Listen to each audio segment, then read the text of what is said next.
Regarde les 5 personnes avec qui tu passes le plus de temps. Maintenant, pose-toi une question qui va te déranger.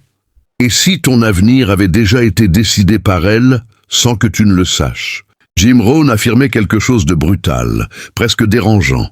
Tu deviens la moyenne des 5 personnes que tu fréquentes le plus. Pas une inspiration vague, une loi presque mathématique. Ton langage, tes ambitions, ton rapport à l'argent, ta discipline, ta vision du possible, tout cela se façonne, jour après jour, à travers les conversations, les habitudes et les croyances de ceux qui t'entourent. Et le plus troublant, c'est que ce processus est invisible. Personne ne te force à penser comme ton entourage. Personne ne t'oblige à baisser tes ambitions, parce que ton meilleur ami trouve ça irréaliste. Pourtant ça arrive, lentement, silencieusement. Une remarque ici, un rire moqueur là, une habitude partagée qui devient une norme. La plupart des gens ignorent complètement cela. On ne choisit pas consciemment son entourage. On le subit, par proximité, par habitude, par confort. On reste avec les mêmes personnes parce que c'est familier, parce que ça ne demande aucun effort, parce que remettre en question ses fréquentations semble presque une trahison. Mais voici ce qui est fascinant. Les personnes qui réussissent, dans n'importe quel domaine, ont presque toutes, à un moment donné, fait un choix inconfortable. Elles se sont éloignées de certaines relations, pas par mépris, par nécessité, parce qu'elles avaient compris une chose essentielle, que Jim Rohn répétait sans cesse: tu ne peux pas voler comme un aigle si tu passes ton temps avec des dindons. Pense à cette personne que tu connais, pleine de talent, pleine d'idées brillantes, qui pourtant n'avance jamais. Elle a les capacités, elle a la volonté au fond, mais chaque fois qu'elle essaie de changer, quelqu'un autour d'elle la ramène en arrière. Une critique, un doute semé, une invitation à rester réaliste. Et elle abandonne, encore, sans comprendre pourquoi ses efforts ne mènent jamais nulle part. Ce n'est pas un manque de mérite. C'est un environnement qui tire vers le bas, plus fort que n'importe quelle motivation individuelle. Avant de continuer, il faut comprendre une chose essentielle. L'environnement ne se contente pas d'influencer tes actions. Il redéfinit silencieusement ce que tu considères comme normal. Et une fois que quelque chose devient normal, tu arrêtes complètement de le remettre en question. Pourtant, il existe un moment précis où certaines personnes commencent enfin à voir clairement l'invisible fil qui les relie à leur entourage et à comprendre qu'elles ont, depuis toujours, le pouvoir d'en couper certains. Jim Rohn racontait l'histoire d'un jeune homme ambitieux, ou plein d'énergie, qui rêvait de bâtir quelque chose de grand. Chaque soir, il retrouvait le même groupe d'amis, au même bar, pour les mêmes conversations, les patrons injustes, les impôts trop élevés, la chance que les autres avaient eue et qu'eux n'auraient jamais. Pendant des années, ce jeune homme a cru que ces discussions le soulageaient. En réalité, elles le programmaient. Chaque soirée passée à se plaindre ensemble renforçait une croyance commune, que la réussite était réservée à d'autres, à des gens différents, plus chanceux, plus privilégiés, et sans jamais s'en rendre compte, ce jeune homme a fini par abandonner, un à un, tous ses projets, simplement parce qu'il semblait absurde face au rire moqueur de son groupe. Imagine maintenant 2 graines plantées côte à côte, dans 2 sols différents. La première pousse dans une terre riche, entourée d'autres plantes en pleine croissance, avec assez de lumière et d'espace pour s'épanouir. La seconde pousse à l'ombre, écrasée par des herbes plus fortes qui absorbent toute l'eau et tous les nutriments.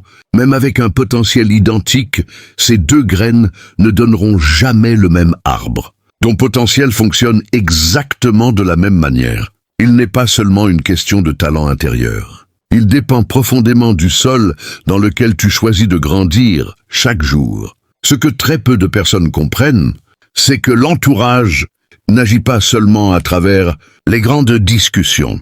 Il agit à travers les micro-signaux. Un sourcil levé quand tu parles d'un projet ambitieux, un silence gênant quand tu évoques une envie de changement, une blague qui minimise ton rêve.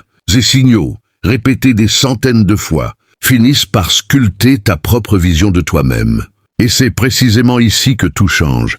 Le jour où ce jeune homme a rencontré, par hasard, un groupe de personnes différentes. Des gens qui parlaient de projets, de livres, d'idées, d'investissements, d'objectifs à long terme. Au début, il se sentait presque étranger dans ses conversations. Mais avec le temps, sans effort conscient, son langage a changé. Ses ambitions sont redevenues légitimes. Il a recommencé à croire que construire quelque chose de grand était possible, simplement parce que les gens autour de lui le croyaient aussi. Ron appelait cela la contagion silencieuse des croyances. On n'attrape pas seulement les habitudes de son entourage, on attrape aussi ses limites ou son absence de limites. Il existe une deuxième vérité encore plus subtile. Ce ne sont pas seulement les personnes négatives qui freinent ton avenir. Ce sont parfois les personnes gentilles, bienveillantes, qui t'aiment sincèrement, mais qui ont elles-mêmes renoncé à leurs propres rêves depuis longtemps. Elles ne veulent pas te faire de mal. Elles veulent simplement te protéger d'une déception qu'elles ont vécue elles-mêmes.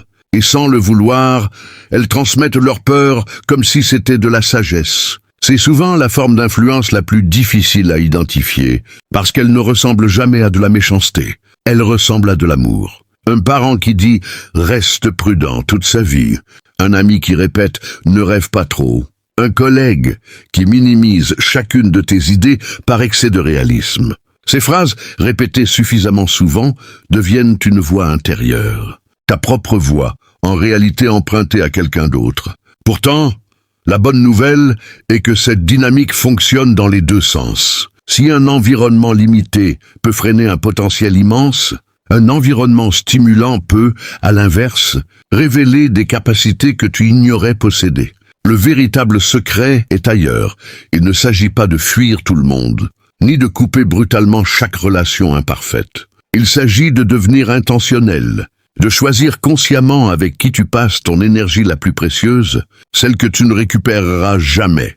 Jim Rohn parlait de 3 catégories de personnes à observer attentivement.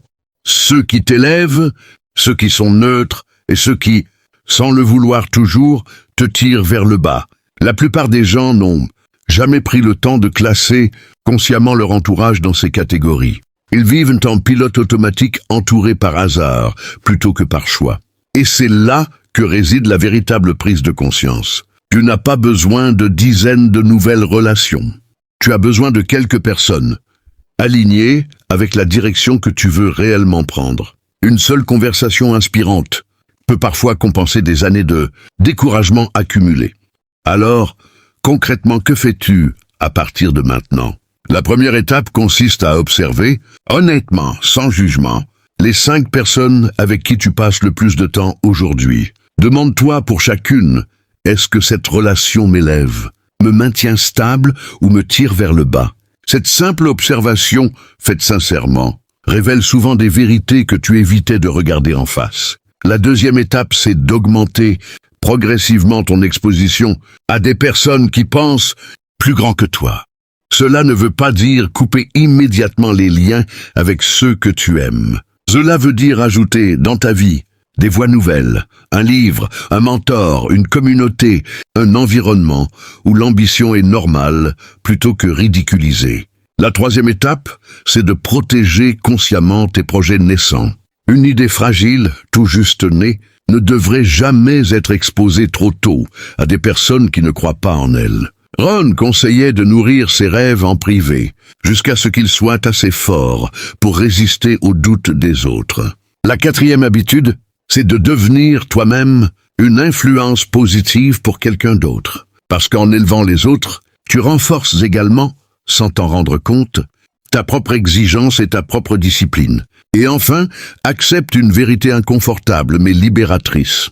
Certaines relations doivent naturellement s'espacer pour laisser la place à un nouvel avenir. Ce n'est pas de la trahison, c'est de la croissance. Ton avenir ne se construit pas seulement dans ta tête. Il se construit aussi dans les conversations que tu choisis d'avoir. Encore et encore, chaque jour. Choisis-les avec autant de soin que tu choisirais la direction de toute ta vie. Parce qu'au fond, c'est exactement ce que tu es en train de faire.